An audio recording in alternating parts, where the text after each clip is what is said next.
makeover. The lazy husband, how to get men to do more parenting and housework. And finally, when parents hurt, compassionate strategies when you're a grown-up child and you don't get along. His books have been translated into Chinese, Korean, Russian, Polish, and Croatian. Please, let's give a warm welcome to Dr. Joshua Coleman. Thanks very much for that nice introduction. And I need the little PowerPoint thing here. Are we doing? Yes, of course. The remote. And I have notes up here too. Oh, I didn't know who's I took them away. Sorry. You have to do it from memory. I call that gaslighting, Susan. Anyway, it's such a pleasure and honor to be here. How to invoke a panic attack in your. No, I'm sorry. I folded it. Oh, is this it here? Yes. It's okay. I apologize. No worries. Extra chocolates for you. Literally, I'll go get them. Anyway, let's see. Well, first of all, I want to thank Susan and the co-organizers for inviting me and organizing such a great conference. I'm so impressed. I've done organized a few conferences in my day as well, and it's so much work, and this looks like 10 times more work than anything I've ever done. So let's give a round of applause to Susan and everybody. So I'm very happy to be here. A little bit about myself. I'm a psychologist, as was mentioned, in private practice for almost the past 4 decades. And my interest in the topic of estrangement is both personal and professional. The personal side, I was married and divorced in my 20s and have an adult daughter who I'm close to, but there was a period of time in her early 20s where she cut off contact with me for a couple of years, owing to my becoming remarried and having children from my second marriage and all the other things that can happen with divorce. And as a result, so we had no contact for several years, which was easily the most painful, difficult, disorienting thing that I've ever had to go through. And at the time, there was nothing written on the topic to help me. The therapist I was seeing was great in every other way, but terrible in this regard. So it gave me advice that just made matters worse, as we often can do as therapists. But eventually, I was able to find my way back to her through just the practice of empathy and taking responsibility and not being defensive and not explaining and not defending. And so we were able to reconcile. And as a result of that experience, both as an estranged parent and as realizing how little research and writings there were on the topic, I wrote my first book. It was my third book, but my first book on the topic, When Parents Hurt. And as a result of that, got a wide following of parents, both in the US, and Canada, and the UK, and other Anglophone countries, for parents who are going through a very similar. Oh, I pushed the button.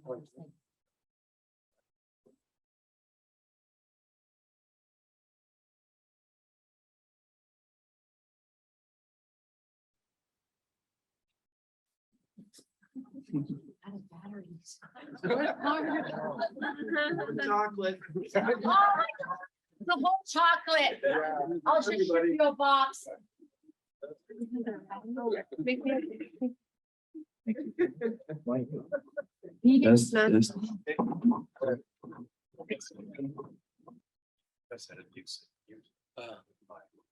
Thank you.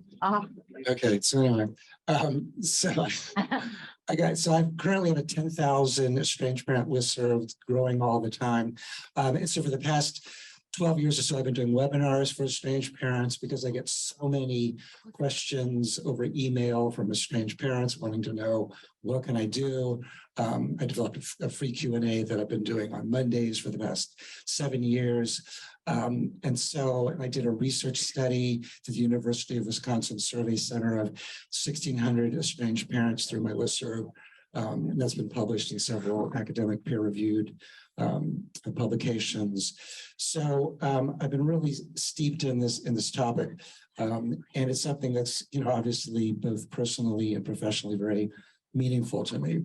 So one of the questions that I commonly get is whether or not estrangement is more likely today. And I would argue that it's absolutely more likely today. And one of the reasons that I think that has to do with the way that our culture has changed in the past century, particularly in the past half century, that this I'm not doing a damn thing. It just keeps going. Yeah, Mark, can you just sit in front? It must be the battery. I do not have a loudest voice. I'll try to. Can somebody go to the other room and get a mic? Can somebody please go to the other room? I know, but, oh, you can't entertain.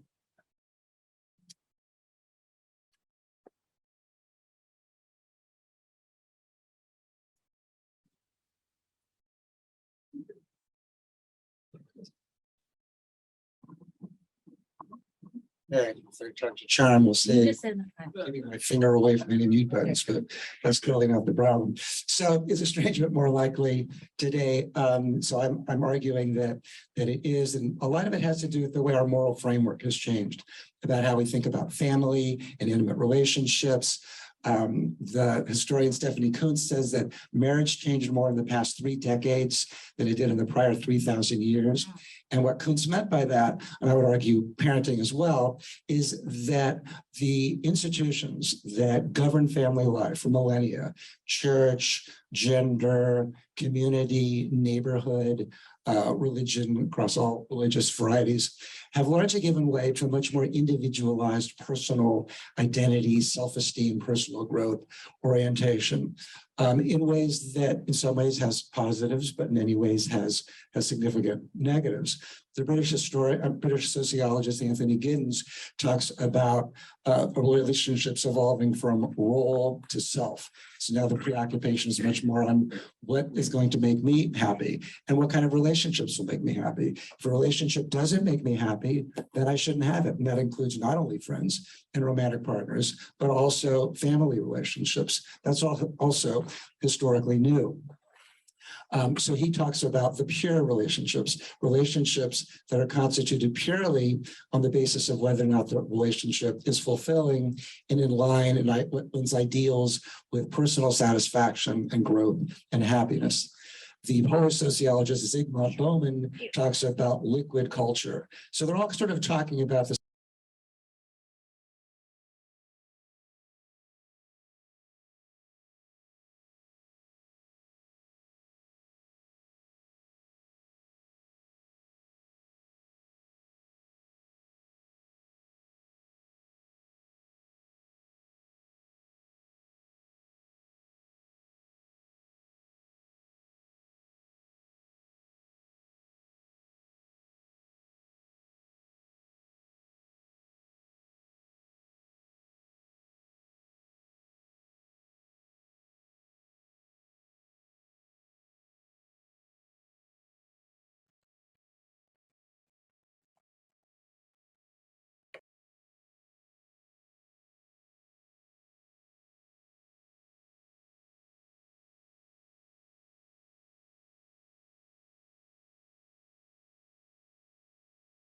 The sound has been muted.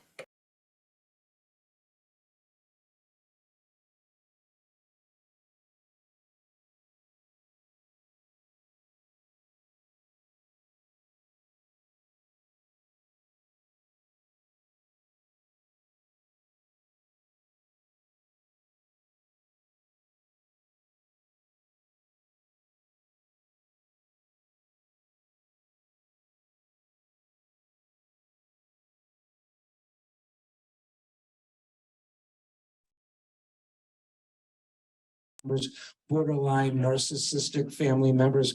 So therapists, however much value we have as an institution, we also do enormous harm. We become what sociologist Alison Pugh refers to as detachment brokers, meaning we help glide the gears towards detaching ourselves from other relationships by reducing the idea or pathologizing the idea that our obligations to others are something that we should have. It's basically, if the relationship doesn't make you happy in the moment, then you don't owe that person anything, which I think is an incredibly destructive, problematic idea. Social media replacing family as friends is a kind of an unhinged kin where you can basically get any kind of validation for your feelings that you want. And in the US, political tribalism is a serious source of estrangement. According to a Pew report, something like 1/3 of families become estranged if they have political differences. So as we can see, the terms, the glue that held families together for years have largely been eroded, certainly not destroyed, but eroded by all these various institutions. Of course, it's not working. Oh, there we go. Okay. So just to sort of give a personal example of this, this is from an estranged parent who wrote me very recently, who's the victim of a troubled daughter-in-law. And she writes, "We haven't seen our grandchildren since 2020. We used to watch them 3 times a week, 3 times a week. We think he, their son, is too afraid to ask his wife if we can see them. We're afraid of her too. She rages, blames us for expecting too much. And if looks could kill, we would have died a long time ago. Yet we're heartbroken, which feels like death." That's such a powerful statement. That's commonly what these parents say. They're heartbroken, which feels like death, because it's the death of an identity. It's the death of feeling like you're connected to the most meaningful people in your life, your children and your grandchildren. We feel like we're losing it all and that there's nothing we can do to keep from falling down the steep and slippery slope. Any suggestions? We can't bear the thought of losing even more. It's such a poignant statement, and I get letters like this literally every single day. So getting into the cult of one, I think it's useful for us to think about this in terms of power, attachment, dependency, connection. And there's a couple of quotes that I like that I think illustrate that. One is by Foucault, who writes, "Where there is power, there is resistance." But then one by Abu Lugold, who writes, "Where there is resistance, there is power." So much of these family dynamics around the troubled daughter-in-law can revolve around those kinds of issues around power and resistance to power. So one of the ways to think about this is that there are risks in every family when our children couple with somebody else. So for the daughter-in-law, even in normative environments, she might have anxieties about competition with her in-laws, about her husband's affection, loyalty, and attachment to her. Is she going to lose that if her husband is too attached to his parents? There's the potential for decreased authority as a mother with her children. Again, if her husband is so attached to his parents that he cedes that authority to them, there's potential for decreased authority over her husband's opinions of her if his parents don't like her. The stakes for the parents are also very high. There's a potential loss, and I'm just talking about in all families. There's potential for loss of primacy of affection in the son's life. There's the potential of ceding influence of family narrative to the daughter-in-law. Potential loss not only of son, but of grandchildren, because we know from sociological research that the adult child is the gateway, the gatekeeper to access to the grandchildren. There can be the potential for fracturing of other family relationships as alliances form for or against other family members, as commonly happens.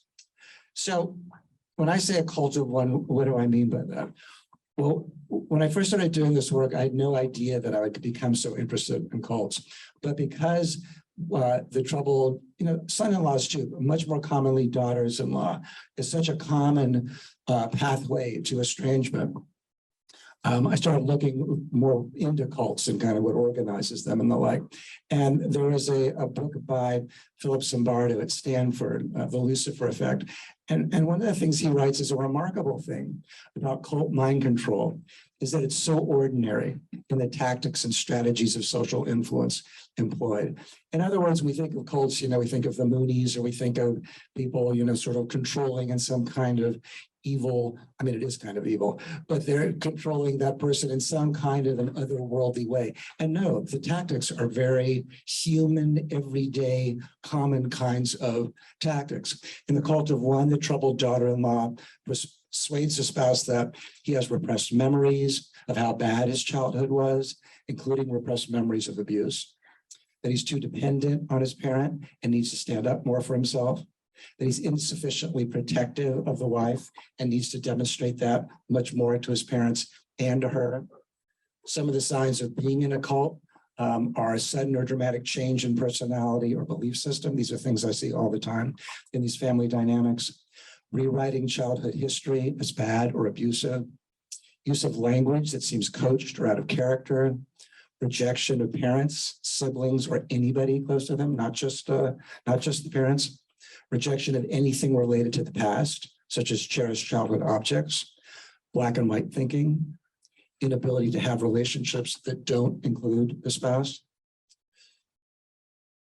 And slide. Okay.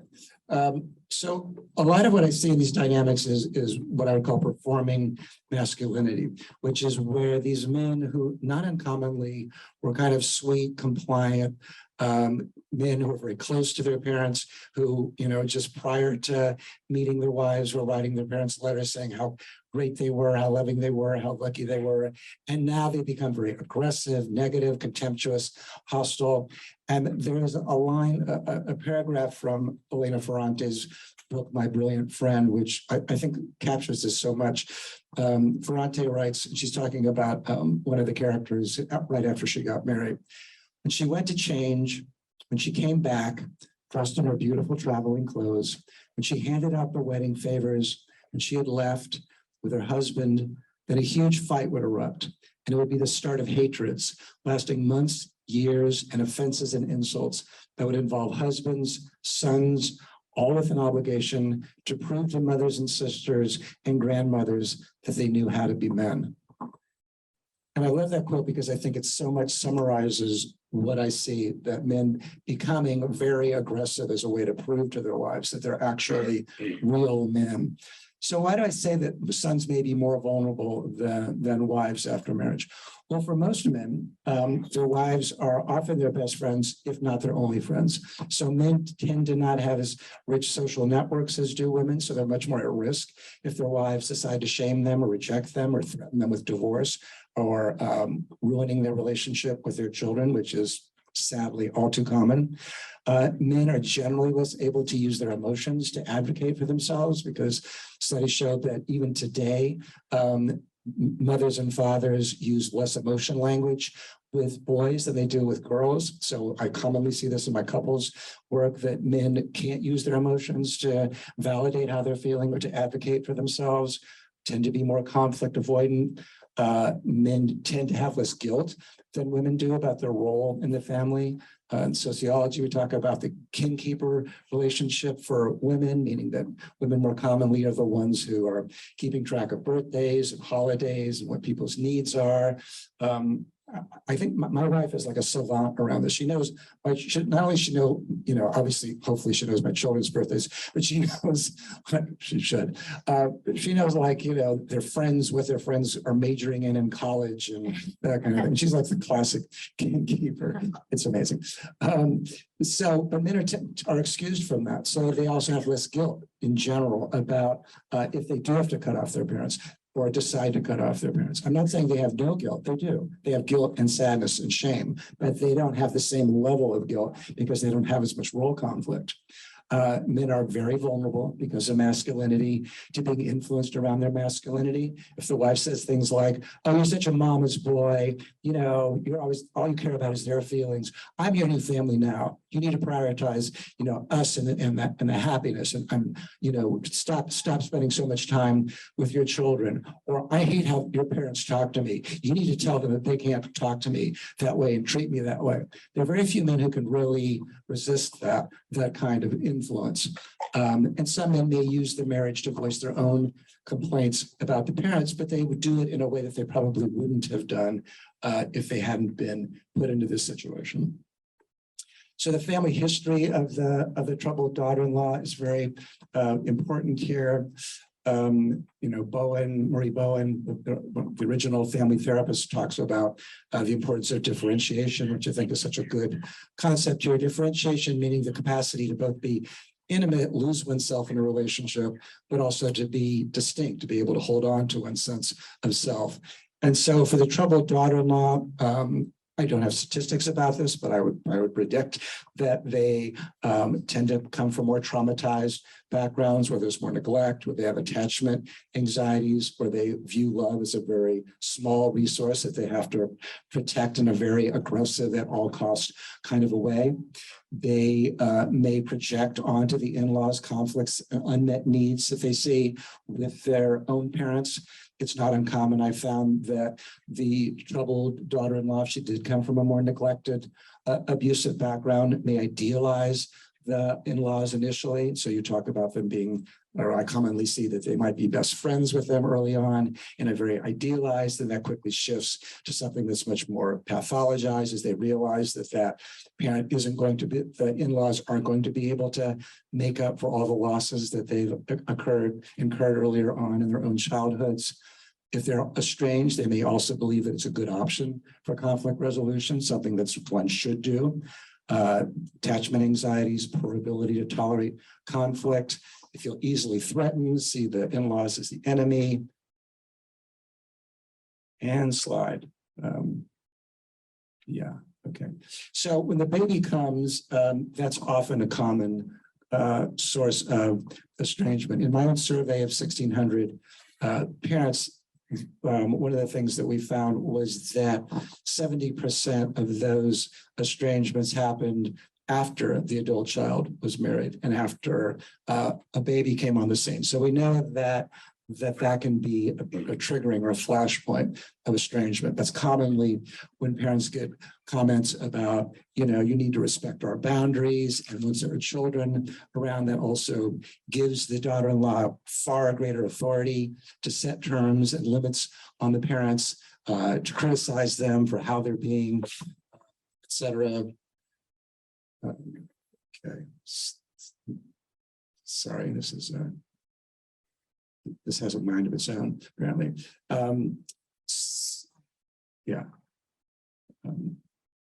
Okay, so this leads to what the sociologists refer to as the matrilineal advantage, that once women become mothers, they're commonly more likely to migrate the husband into their family systems, to prioritize their own mothers if they have a relationship with them, and the son's parents have far less influence, are far less likely to be prioritized.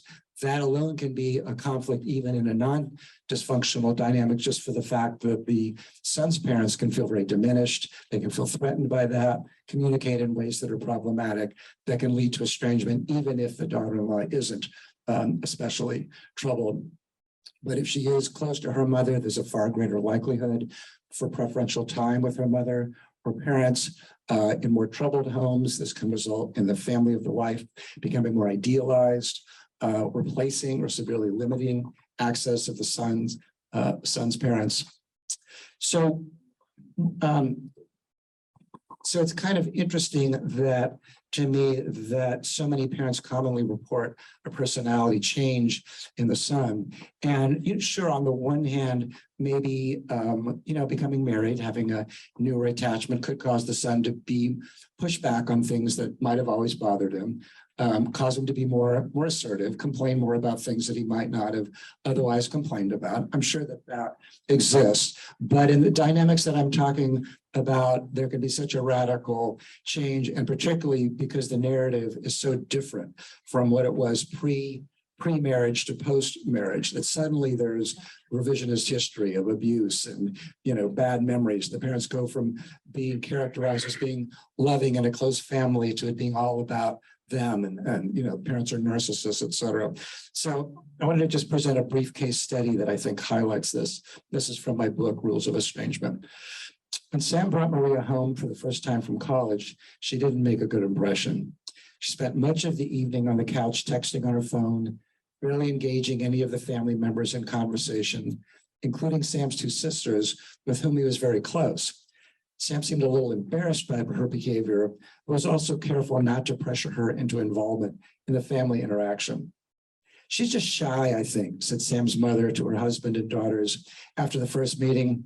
"You know, we're kind of a loud and overwhelming family. She's an only child." "Isn't that what Sam said? I think we just need to give her time to get to know us. Sam seems happy with her, and that's all that matters." "Well, I think she's a bitch," said Sam's younger sister, a high school senior. "Seriously, I must have asked that girl 10 questions about her college studies, her hobbies, her family, where she grew up, whatever. I hope she makes Sam happy, but I'm just not willing to work that hard to get to know somebody. Did she even ask you one question, Mom?" "No, but that's okay," Sam's mother said, ever optimistic. "She probably just needs time to settle in. I think if she makes him happy, then I'm fine. She doesn't have to be my best friend. Besides, she's his first serious girlfriend, also not uncommon. So it's not like he's necessarily going to marry her or anything." "Oh, Jesus, God, I hope not," Sarah said. "Because I know girls like that, and this one is bad news, trust me." Well, Sarah was right and Mom was wrong. Within 1 year of their dating, Sam had cut off all contact with his parents and grandparents and with all of his childhood friends. Everyone. Like many of these cases, the deterioration in the family relationship occurred over a surprisingly short period of time. A trail of small misunderstandings and mystifying communications construed by Sam's girlfriend, and then Sam as her defender, as intentionally hurtful, hostile, and manipulative on the part of Sam's family. Visits with Sam and Maria always ending with a furious phone call the next day, and Sam yelling at his parents for his sisters for disrespecting Maria and just not getting it. So part of what was surprising to Sam's family and later friends was just the dramatic change in him. He had gone from somebody who was friendly and outgoing to cold and hostile. "It's like she's taken over his mind," his father told me in the first meeting with the parents and sisters. "And the more we plead, the more he moves away." So this case study exemplifies something that I very commonly see, where there's a personality change, where loving close relationships become very fractured and then ended, where a loving son becomes very aggressive. So it's an interesting psychological process, right? What would cause somebody to have that kind of a psychological transformation? And I think that it works by way of the attempt to resolve cognitive dissonance. You probably all recall from your freshman psychology classes, Leon Fessinger in the mid-1950s talked about cognitive dissonance and that we're sort of driven to resolve. If we have two cognitions that are incompatible with each other, we're driven to make them compatible. So in Sam's case, he has the belief, my parents and sisters are good people who deserve my love and respect. He has to resolve that with the cognition, Maria hates my family and thinks they brainwashed me into thinking that they were good to me when they really weren't. She also thinks they're disrespectful of her. So what are the stakes for Sam? What would motivate him to change his personality and his mindset? Well, if he stays close to his parents, he's going to invoke Maria's anger, hurt, and rejection. And she's already demonstrated that she's a very troubled person. So the capacity for a very troubled person to influence her husband in a very coercive way, as we've been hearing all of yesterday, is very, very high. If he chooses Maria, his wife, over them, he'll reduce the conflict at home and increase the potential for close and positive experiences with her to the extent that she's capable, something he's very desperate to have. In taking on her negative and rejecting behavior towards his parents, he resolves his ambivalence. And there's a whole interesting line of sociological research around ambivalence, which shows that as humans, we don't like ambivalence. It's an aversive feeling. And if we feel ambivalent, we're likely to avoid relationships where we have ambivalent feelings. So one way to think about estrangement is that it's a resolution of ambivalence towards the negative. It's a way of saying, well, my parents are all bad, that the thoughts that I had about them that were more loving and tender and close, well, those were just, I was just brainwashed by them. So to continue, he demonstrates his masculinity by being protective and aggressive. He embodies that her behavior is reasonable since it now aligns with his. He can't say, what is your problem? The way you're behaving is completely unacceptable. No, he's behaving that way himself. It becomes a ritual of sacrifice, new beginnings. He's ending the relationship with the parents to solidify the connection with his wife. And you commonly see this kind of a narrative in online where, getting rid of toxic people, toxic parents, narcissistic parents, best thing that I ever did. In fact, there was just an article that I saw this morning. There was a Newsweek that cited my article in the Atlantic and one of my studies that was published with a colleague at Ohio State, where we interviewed, it was a subset of the 1,600 parents. They just looked at mothers. And it's, I don't know if you've ever had this experience as a researcher, but it was really irritating to me because the article was basically saying all the good reasons to estrange yourself without anything about the cost to the parent, without anything about the fact that just calling your parent toxic or narcissistic, or even saying you were abused doesn't mean that you were. So, when journalists do this kind of a thing, they're reifying a process that does not deserve to be reified. There should always be both sides of the story. And I think we continue to live in a fairly ageist society where it's much more common to hear the younger person's narrative and very much less common to hear the narrative of what it costs the parent who's on the other end of it. Now, if the son is mentally ill, he may need the attachment and security of his spouse to feel stronger. So it isn't always sons who were close. It may have been sons who were at risk to begin with. He may need a narrative of abuse to explain why he's not doing well in life, why he has the chaotic feelings that he has, why he hasn't been successful. His wife may be very motivated to say, well, the reason you have problems in your marriage with me is because of your parents. I see that a lot, which is very, very seductive for the person who's looking for other reasons to ally with the spouse. He may use the spouse to launch his own complaints or battles. Well, we both feel this way about you. And he cuts off everybody to establish a new identity. Now, sometimes there can be problems with prior communication. Sometimes parents will understandably criticize the potential spouse or the new spouse before they get married. They might say something like, she kind of seems like your wife has sort of an anger issue, doesn't she? Or seems like she's cut off everybody in her family. Do you think it's a possibility she would do that with us? Or, wow, seems like she's very critical and contemptuous of you. Are you worried about that? And it's just the very fact of the parent commenting on that, which can later solidify the estrangement or be used against that parent because the sons mystifyingly share that with their wives. And then, basically it's all over.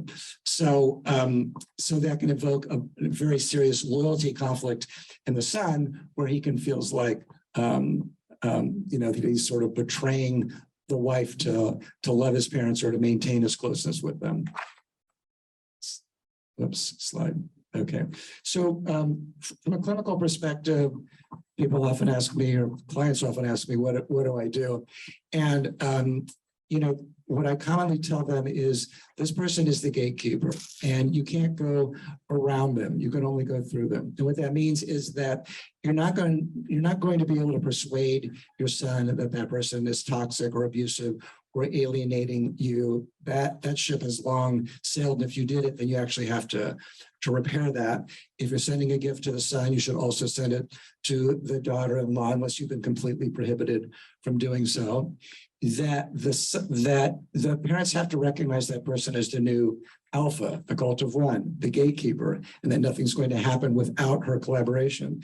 Now, what that means is that the parent may need to write some kind of an apology letter, a letter of amends to that troubled daughter-in-law, which, most parents say, I'd rather stick a needle in my eye. But understandably so, this person's ruined my life. Basically, now I'm supposed to apologize to them. And I say it's about humility, not humiliation. They're different. But in the amends letter, it's twofold. One is if the daughter-in-law has any health to her, and she may be motivated by the parents' more deferential position, where they're basically saying, look, we acknowledge that we've clearly hurt you or made mistakes in our relationship with you, and we really want to have a close relationship with you. Or if there once was a close relationship, it sometimes happens, that we'd like to be able to reestablish that close relationship because we miss it with you. And sometimes it works. Typically it doesn't. But when it does, it can work sometimes. But I'm instructing parents to do it more for the audience of the son, because the goal is to help the son to be able to say, well, look, that was a hard letter for my parents to write. I think we should give them a chance. They're clearly trying, because it's the conflict avoidance in the son. It's the way he's been negatively coerced against the parents that's going to cause him to, that actually strengthens the gatekeeper. So sometimes parents will say, well, I'm going to just give her a piece of my mind because he clearly needs a role model. Like, no, you're not going to give her a piece of your mind. That actually plays into her. It's like a superpower for her. The more critical you are of her, the more negative you are, the more hostile, rejecting. You're not role modeling anything, except you're just giving her reasons to say that you're toxic and abusive, and your son is just going to rally behind her. You have to find a way to ally with her, and even if she won't accept it, to help your son to push back, because otherwise she's just going to say, to him, well, your parents haven't even tried, or they've never even apologized, even if it's not clear what they should apologize for. So in doing that, it's strengthening the spine of the son, which is about the only thing that we've got to work with. So I'm going to close with I think I'm closing with a story that I heard recently, where a mother was talking to her son, and her son had been dating, and he got serious about somebody, and he said, oh, Mom, I just want to let you know that I'm with somebody that I'm really excited about, and I wanted to bring her over this weekend to meet you. And the mother said, oh, great, I'd love to. And he said, but just for fun, I'm going to bring her over with 2 of her girlfriends. And at the end, the next day, I want you to tell me, guess which one it was. And she said, okay, that sounds fun. So invites the son and the girlfriend over and her 2 friends, and they have a nice evening together. So the next day, the son calls and says, okay, which one was it? And the mother guesses right away. And the son goes, oh, wow, great. He said, how did you know? And she said, she was the only one I didn't like. Wow. So, in closing, I think the dynamics of these kind of family relationships highlight John Milton's phrase in Paradise Lost, that the mind is its own place, and in itself can make a heaven of hell, a hell of heaven. Thank you, everybody.